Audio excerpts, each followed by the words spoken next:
Okay, hey everybody, Tori Hartman here, and this is my Psychic Sunday. It's my Psychic Sunday moment with my family. Say hi, Frank. Hi, Frank. So what I was going to talk about today was what you're good at, and finding it, and how to know, and tapping into your true purpose. Can I do all that in a couple minutes? Well, we'll find out. So, I think Owen's barking in the background, but that's cool. So, Owen's my other dog. So today, I was thinking about this, and Isabel was mentioning this to me, just about what about finding out what people are good at, what's your niche? And I was thinking about that, and I realized that the key for me is, I had somebody who worked with me a long time ago, and she would say, I don't understand you, Tori. Every time you interview somebody, you hire them. And I said, well, I don't really know until someone's here for a few days, energetically, what they're good at. I mean, you can have a resume, okay? You might have a resume that lists everything that you've done. But behind that resume is an intention that may not be on it. And I think when we look beyond it, we can find the true calling. So for example, let's look at your behavior, right? So for a while, and Isabel, I hope you'll forgive me, but you know, for a while, Isabel was always late. And I was thinking, gosh, she's so great, but she's always late. What's that about? And suddenly, she started doing what she was good at. She loves doing marketing and publicity and connecting with people and doing all the social media stuff. Now I had her on typing and doing.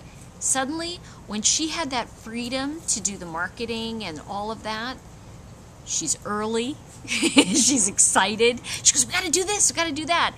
And the reason I'm sharing this with you is it's the same in your life. It's the same in finding what people are good at and letting them do it. And I think that, for me anyway, I think for you, look at what am I good at, and then let yourself do it. And think about that for a minute. If you're going to a job and you're always late or you're unhappy, it's because you're not doing something that inspires you. What is it that inspires you? What makes you say, yes? And you know what? It's not about writing the book and selling it, because I'll tell you, when people call me on the radio show and they go, am I going to publish my book, is it going to be successful?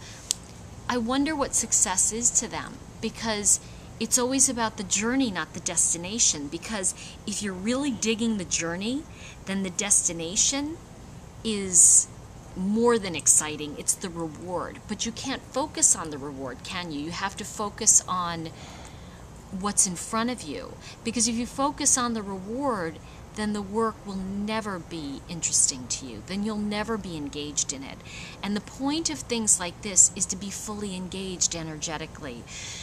You know, I just did a thing the other day with Spiritual Club, and I'm working on this for the weekend I have coming up about redesigning your life. And the idea is that, what if we knew what that energy is we're looking for, and then we could design a life around it? I mean, why not, right? Don't you think about this? Would you expect an architect or a builder to come in and go, well, let's just put the kitchen here and we'll figure it out when we start building? That's how we design our lives. Think about it. We just go, well, we'll just see what happens. We decide at 18 what we're going to do in college or for the rest of our lives. And all I'm saying is this, that every once in a while, we have to look at our own energetic blueprint. And I know for me, one of the things I love when I work with people and they work with me, when people come to work with me and I'm working with them and we're developing things, what gets exciting is when I see the light go on. Because when the light goes on, they're really close to finding their calling. And when they find their calling, it's magic. Nothing can stop them. And you know, other people are censoring them. You know, I have to be honest. It was really interesting because Isabel's like putting these press releases out, and she's really excited, and I went, I don't know, should we put that in the press release? And then she was like, well, I think so. And suddenly I realized, I'm limiting her. I have to get out of the way. My job is to get out of the way of people that are doing a great job. So I think when you get to a point where you're doing what you love, it's like, stay out of the way of people who are doing what they love too. because it becomes a really fine symphony. When you go to a band, or when you listen to a singer, when you listen to music, or you go to a movie and it's really good, it's because everybody worked in tandem and they let each other do their jobs. And by job, I mean the energetic calling that was putting that one little piece together that made all the difference. And remember, your part of that puzzle makes all the difference. And I'll see you next time.